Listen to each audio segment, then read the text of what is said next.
Hello friends, नमस्कार, जय हिंद, वंदे मातरम। कैसे हैं आप सब? उम्मीद है बहुत ही अच्छे और शानदार होंगे। दोस्तों, एसएससी जीडी के एग्ज़ाम से संबंधित बहुत से अभ्यर्थियों के मन में तमाम क्वेश्चंस होते हैं, क्योंकि अब इसका एग्ज़ाम भी हो चुका है और आंसर की भी जारी की जा चुकी है। बहुत से अभ्यर्थियों ने, मैं यूँ कहूँ कि सभी अभ्यर्थियों ने आंसर की को मैच कर लिया होगा और आखिरकार ये देख लिया होगा कि उनके कितने नंबर आ रहे हैं और कितने प्रश्न गलत हो रहे हैं। इसके बाद बहुत से अभ्यर्थियों ने कम से कम हजारियों क्वेश्चंस पूछे हैं एसएससी जीडी से रिलेटेड, और सबसे ज़्यादा उनमें जो क्वेश्चंस पूछा गया है वो ये पूछा गया है कि जीडी में कम नंबर वाले अभ्यर्थियों को क्या करना चाहिए। उन्हें रनिंग की तैयारी करनी चाहिए या नहीं करनी चाहिए। और दूसरा प्रश्न अभ्यर्थी ये पूछते हैं, जिसे मैंने यहाँ बोर्ड पे नहीं लिखा है, वो ये है कि मेरे नंबर इतने आए हैं, यानी कि जिनके अच्छे नंबर होते हैं वो भी पूछते हैं कि सर मुझे अभी से तैयारी रनिंग की करनी चाहिए या रिजल्ट आ जाए तब उसकी तैयारी करनी चाहिए। तो इन दोनों प्रश्नों का आंसर एक ही जगह छुपा हुआ है, हमें रनिंग की तैयारी करनी चाहिए या नहीं। तो इन दोनों प्रश्नों की हम लोग बात करेंगे इसी वीडियो में। और तीसरी चीज़ यह है कि आपका रिजल्ट कब आएगा और नॉर्मलाइजेशन संबंधी अपडेट कोई है या नहीं है। साथियों, सबसे ज़्यादा महत्वपूर्ण पहले मैं इस चीज़ को समझता हूं कि जीडी में कम नंबर वाले अभ्यर्थी, ऐसे बहुत से अभ्यर्थी हैं जिन्होंने इस बार एग्ज़ाम दिया, लेकिन उन सभी अभ्यर्थियों की नौकरी तो नहीं लगेगी।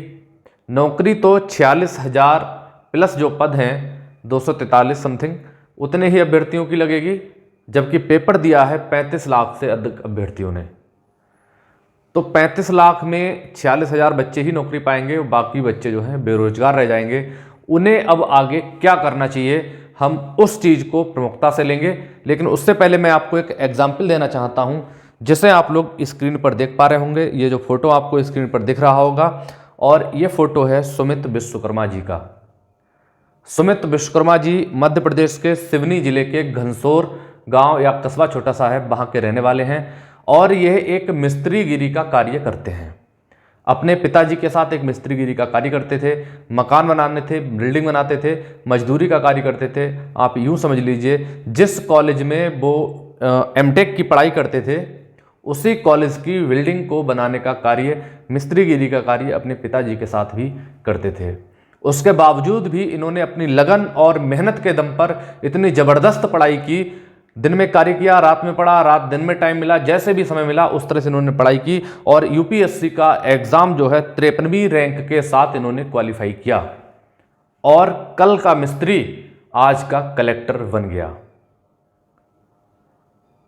तो मैं बस इस फोटो के माध्यम से, इस कहानी के माध्यम से आपको इतना बताना चाहता हूं कि जब भी आप पढ़ाई करने बैठें तो बस ये सोचकर पढ़ाई करें कि आज की रात, आज का दिन ये मेरी अंतिम पढ़ाई है और कल मेरा एग्जाम है।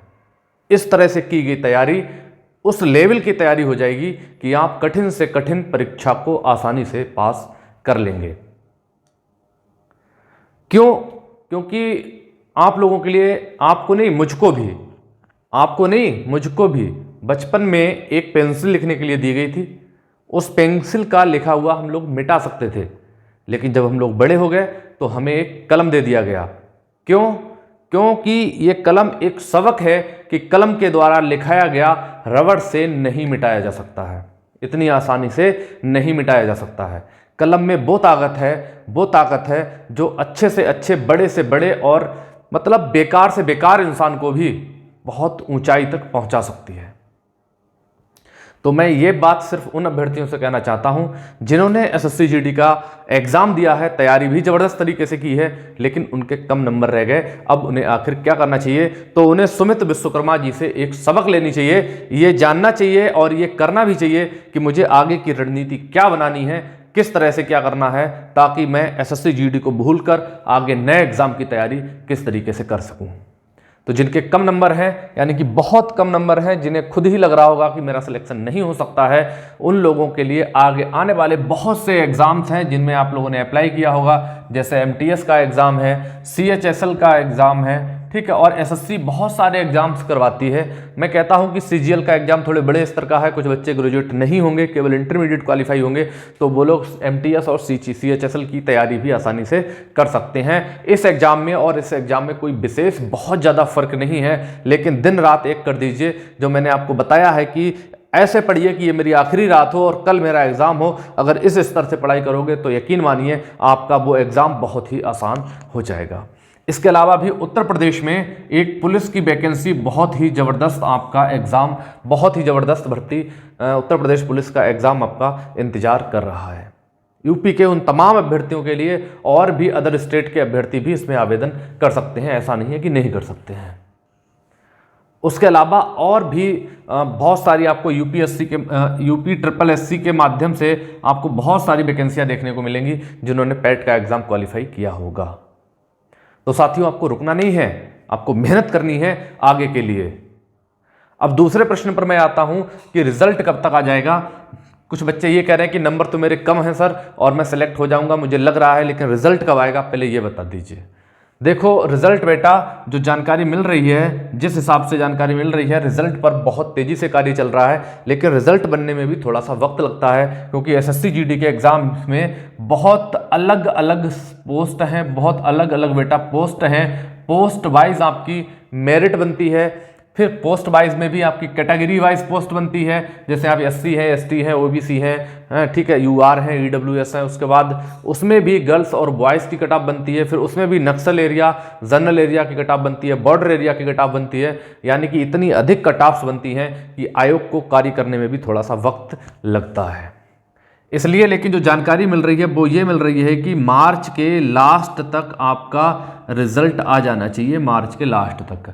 और अगर बहुत अधिक डिले भी हुआ तो भी आपका अप्रैल के स्टार्टिंग में ही रिजल्ट आ जाएगा। और फिजिकल जो आपका होगा वो अप्रैल लास्ट या मई से आपका फिजिकल स्टार्ट हो जाएगा। तो आपको बहुत अधिक समय नहीं मिलने वाला है आगे की तैयारी करने के लिए। इसीलिए मैं कहना चाहूँगा कि जो बच्चे पूछ रहे थे कि सर मुझे रनिंग की तैयारी करनी चाहिए, वो फटाफट रनिंग की तैयारी स्टार्ट कर दें, क्योंकि रनिंग करने जब जाओगे तो आपको पता लगेगा कि रनिंग क्या चीज़ है। 200 किलोमीटर जाओगे, 500 किलोमीटर जाओगे, हाँफने लगोगे, वहाँ पे सांस फूल जाएगी, तो कैसे दौड़ पाओगे।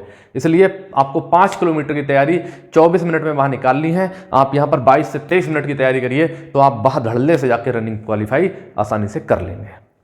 दूसरी चीज़ है नॉर्मलाइजेशन की अपडेट। बेटा क्या है नॉर्मलाइजेशन? देखो हो रहा है, नॉर्मलाइजेशन में बहुत ज़्यादा इफेक्ट नहीं होने वाला है। मैक्सिमम मैंने आपसे कहा है कि 8 से 10 नंबर या 12 नंबर तक मैक्सिमम जा सकता है, मिनिमम जो है 2 से 4 नंबर तक जाएगा। इतना ही नॉर्मलाइजेशन का इफेक्ट रहेगा, बहुत ज़्यादा नहीं होने वाला है। ठीक है, इसके अलावा कोई अपडेट आएगी, आपका कोई क्वेश्चन हो तो आप कमेंट करिए। हो सकता है कि